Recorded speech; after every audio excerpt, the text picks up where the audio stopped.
आज हम आपको रूबरू करवाने वाले हैं एक ऐसी घटना से जिसको सुनकर आपका भी दिल दहल जाएगा। जब उत्तर प्रदेश के दो जिले वासियों का दिल दहल गया तो आपका भी कलेजा न दहल जाए तो बताइएगा। पुलिस वालों के काले कारनामे तो आपने खूब सुने होंगे। वही जंग लगी पिस्टल, वही काली पल्सर, वही बंदूक की गोली, 12 बोर की दो गोलियां बरामद। ऐसी घटनाएं तो आपने बहुत बार सुनी होंगी, लेकिन आज हम आपको एक ऐसी घटना से रूबरू करवाने वाले हैं जिसको सुनकर आपका दिल दहलेगा ही नहीं, आपका खून भी खौल उठेगा। हम बात करते हैं पुलिस वालों की स्वाट टीम की, जो कि काफ़ी सक्रिय मानी जाती है, लेकिन आज उसका एक ऐसा कारनामा निकलकर सामने आया है कि आप भी सुनकर चौंक जाएंगे।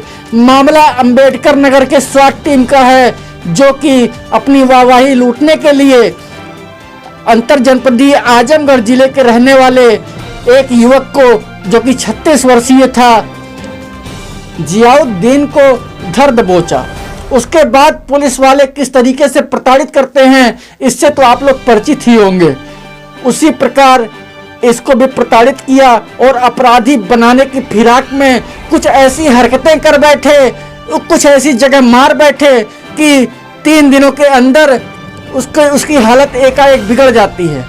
उसके बाद क्या होता है कि उसको आनन फानन में रात को 1 बजे जिला अस्पताल अंबेडकर नगर में भर्ती करा दिया जाता है, लेकिन फिर भी चोट ऐसी जगह थी कि जियाउद्दीन नहीं बचता है। उसके बाद मामला संगीन हो जाता है।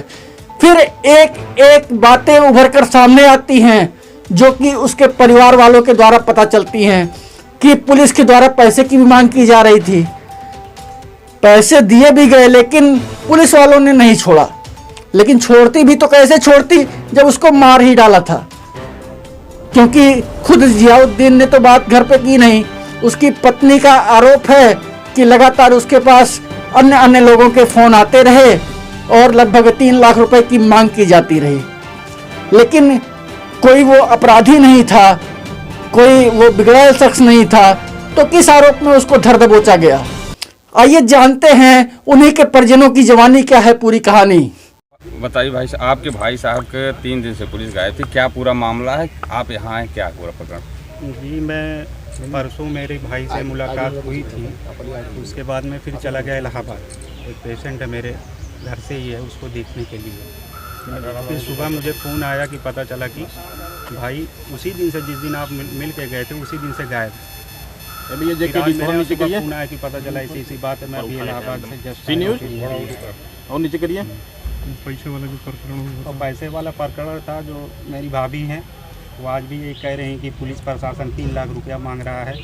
हाँ, किस लिए पैसा मांग रहे हैं? पैसा पता नहीं क्यों मांग रहे हैं, समझ में नहीं आ रहा। भाई कहता भी था कि अगर नहीं देंगे तो मार डालेगी पुलिस। कौन था? भाई मेरा कह रहा था। पैसा कौन मांग रहा था, किस नंबर से? पर नंबर की जानकारी नहीं है, पुलिस प्रशासन मांग रहा है। भाई से बात होती है ना, 3 नंबर पर कहाँ देंगे? मेरे भाई से बात होती थी, लेकिन मेरी भाभी यही कहती थी कि पैसे मांग रहे हैं भाई, यही कहते हैं तुम्हारे कि पुलिस मुझे मार डालेगी। और मेरे भाई को कभी कोई दिक्कत नहीं थी। क्या आपके भाई को कभी हार्ट अटैक नहीं आया? कोई नहीं है, पैसे की बीमारी नहीं थी, एकदम मेरा भाई ठीक था, फिट है। कभी कोई इलाज नहीं, एकदम ठीक। यहाँ के प्रशासन से कोई बात हुई, क्या कार्रवाई के लिए क्या किया? अब प्रशासन से लगे हैं, देखिए क्या उम्मीद है कि कुछ कार्रवाई हो तो अच्छा है। तो क्या आप कहते हैं कि भाई साथ क्या हुआ, कैसे उसकी मौत हो गई? भाई के साथ हमें इंसाफ चाहिए। हमारे भाई के साथ बिल्कुल गलत हुआ है, हमें इंसाफ चाहिए बस। उसकी मौत कैसे हुई भाई की? पुलिस प्रशासन उसका जिम्मेदार है 100%।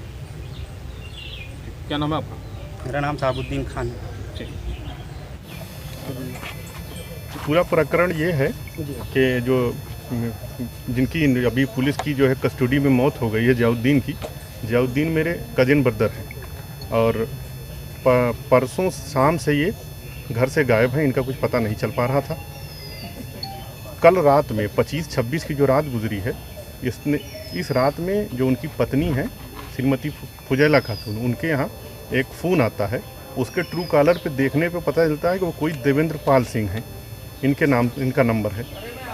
और उनसे कहा जाता है कि आपके पति की हालत बहुत ख़राब है, आप जो है आ जाइए। कहाँ आ जाइए ऐसा कुछ बताया नहीं गया।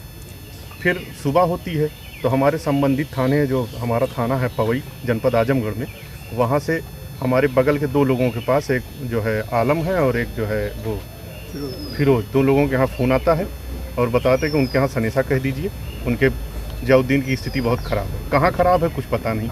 हम लोगों ने जब पवई थाने पर संपर्क किया तो उन लोगों ने कोई उचित जवाब नहीं दिया। फिर हम लोग ढूंढते ढांढते हमारे बगल का जैतपुर थाना है जो अम्बेडकर नगर की सीमा में लगता है, वहाँ पता किए तो वहाँ भी कुछ जानकारी नहीं मिली।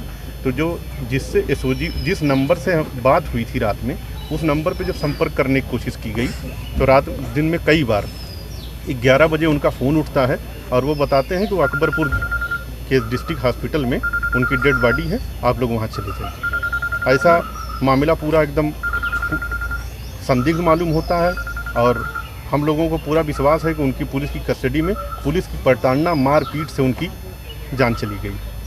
अभी हम आप लोग हम इसकी जो है न्यायिक जांच चाहते हैं और जो दोषी हैं तो उनके ऊपर हम उचित कार्रवाई चाहते हैं नियमानुसार।